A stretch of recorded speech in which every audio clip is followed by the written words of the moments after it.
It was called the Mega Rally, Make Europe Great Again, and it promises to do across the Atlantic precisely what President Trump is doing here. Thousands of Europe's patriots gathered together in the Spanish capital of Madrid, buoyed by President Trump's overwhelming win, to set the stage for a complete and total populist takeover of Europe. All the big celebrities were there. Viktor Orban of Hungary, Marine Le Pen of France, Matteo Salvini of Italy, Andrej Babiš of the Czech Republic, and of course Santiago Abascal of the Vox Party in Spain, who hosted the event. Interestingly, members of the Heritage Foundation were there. Heritage Foundation here in D.C. is none other than the author of the notorious Project 2025. Well, they were contributing their part to this massive uprising in Europe. Here's Dutch Freedom Party leader Geert Wilders on how the populist right represent the future of the continent. They are history. Woke is over.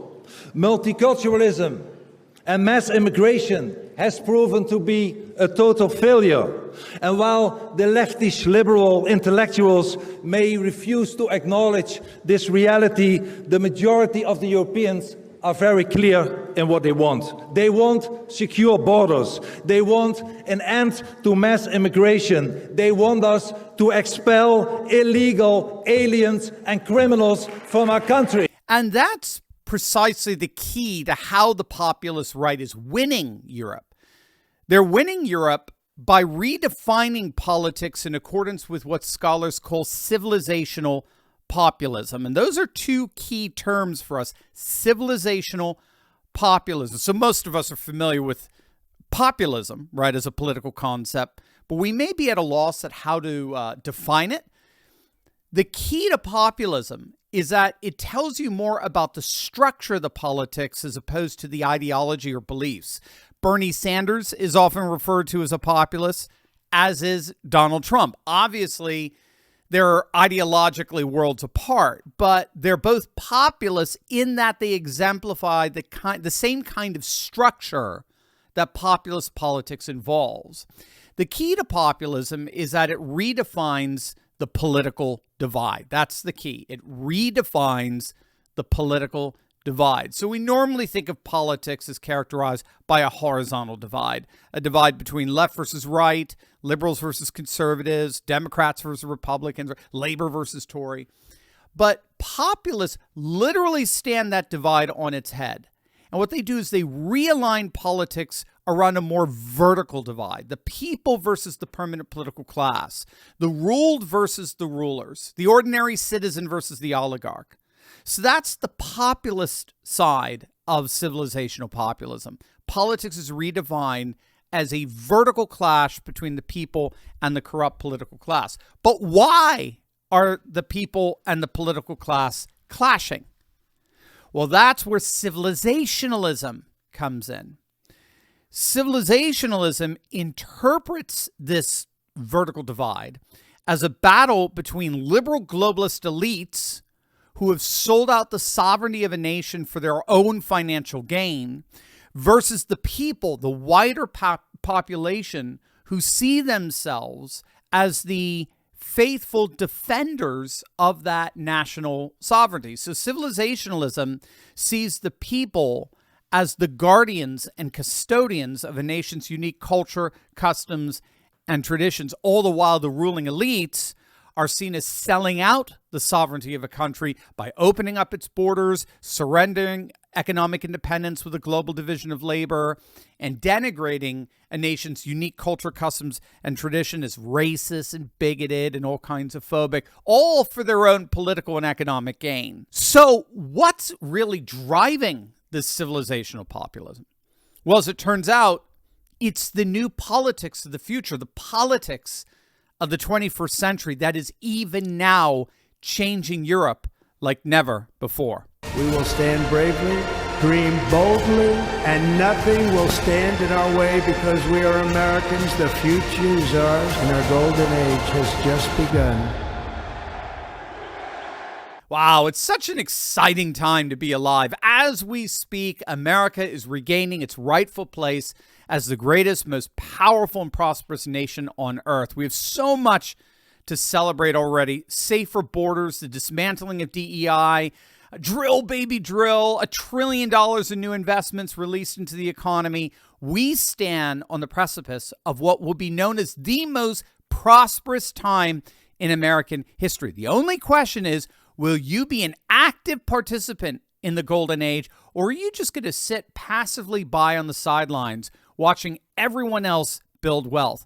Well, if you want to be part of the former, if you want to be an active participant, then I urge you to join me and my good friend Mark Wilburn at the Golden Age Summit on Tuesday, February 11th at 4 p.m. Eastern. Mark is a stock market expert whose recent recommendations have led to returns of over 200%. He's an amazing teacher and has a knack for demystifying the market so everyday Americans can participate in this golden age we're now in. But don't wait. Seating registration is limited. So click on that link below right now and register today, and I'll see you for an online event that promises to change your life. The key dynamic that's awakening civilizational populism all over Europe, indeed all over the world, is a dynamic known as post-security politics. And post-security politics describes the kind of political reactions that happen when the three basic securities that are supposed to be guaranteed by the nation state, border security, economic security, and cultural security, all erode under the pressures of globalization. So this is why the new populism is taking on distinctively civilizational characteristics. More and more populations feel completely vulnerable to wide open borders, a globalist economy that cares nothing about the local and the regional, and a rapidly changing culture where more and more people simply don't recognize their country anymore.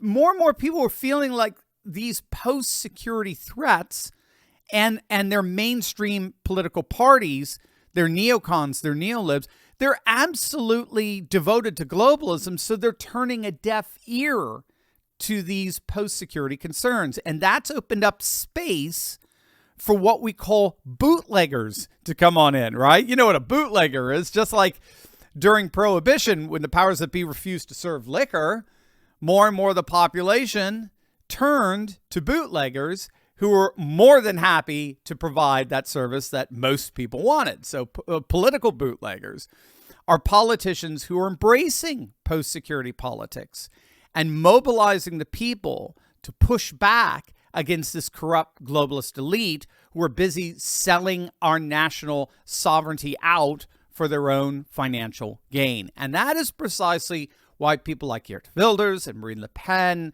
and Giorgia Meloni of Italy and Nigel Farage in the UK are surging with so much popular support. They're not just redefining politics from the horizontal to the vertical, but they're the only ones in their respective nations that are representing those post-security civilizationalist sentiments. Italy's changed a bit, and that now there are two major so-called far-right parties, populist right parties, the Brothers of Italy and Matteo Salvini's Lega. France as well. They have an alternative to the National Rally in Eric Zemmour and the Reconquête Party. But other than that, Vox in Spain, Chega in Portugal, the Dutch Freedom Party in the Netherlands, the Sweden Democrats, Vlaams Belang in Belgium, they're it. They're it. So they are amassing tremendous power. And now, like what we're seeing in Madrid, they're beginning to form networks and alliances with each other. It's what scholars are calling the internationalization of the nationalist right, or the internationalizing of the nationalist right. And the gist of this here is that while the various nationalist right parties, of course, focus primarily on their own local and national elections, they all recognize that transnational politics are in many ways just as important, if not more so, in the European Union, right? And this is because the ultimate adversary in all of this is globalization. And globalization is by definition transnational. Its effects extend way beyond any one particular nation. And so virtually all of the national right parties and organizations throughout Europe have begun to mobilize beyond just the national level, just the local level, creating international networks with like-minded parties and organizations in other countries. So what we've been seeing in Madrid is the meeting of what's called the Patriots for Europe. They represent the European Union's third largest voting bloc. So they're an alliance of like-minded populists who are actively pushing back against the anti-cultural processes of globalization and its managerial elite, with the goal of making Europe great again by returning national sovereignty back to Europe's unique multicultural nations. And so what the Patriots of Europe are doing is they're creating alliances with each other, as well as strong alliances with Trump and the MAGA movement here in D.C., as a way of pushing back against the far-left dynamics of liberal globalization all over the world. And this is how Patriots are taking over Europe. They're even now remaking the European political map with two very powerful allies in D.C., both Trump and Elon, right? Elon's a huge supporter of the AfD, the Alternative for Deutschland, the Alternative for Germany. And he's talked about bankrolling the Reform Party in the UK to the tune of $100 million. I mean, the world is changing right before our eyes like never before. Civilizational populism is the future, and there's absolutely nothing that liberal globalists can do to stop it. Hey there, Dr. Steve here, and I got a question for you. What if you could go back in time and get in on the Bitcoin era when it was still just under $1? Or buy a prime real estate before the market exploded, say, in Manhattan? Or invest in a company like Tesla before the whole world caught on? Well, that's exactly where we are right now. The parallel economy is exploding like never before. New financial opportunities are opening up, and those who see the shift and take action early are the ones who will prosper the most. That's why I'm hosting a live 90-minute event on February 27th called the America's Golden Age Summit. Now, I'll be joined by some amazing expert guests who are going to show you how to position yourself for massive success in this new era. But even better, what exactly to do in this new era. It's a truly one-of-a-kind, game-changing event. Listen, early bird tickets are now just $7, but not for long. Click the link, grab your spot, and be a part of America's Golden Age Summit. Do not miss this chance to get ahead. I can't wait to see you there.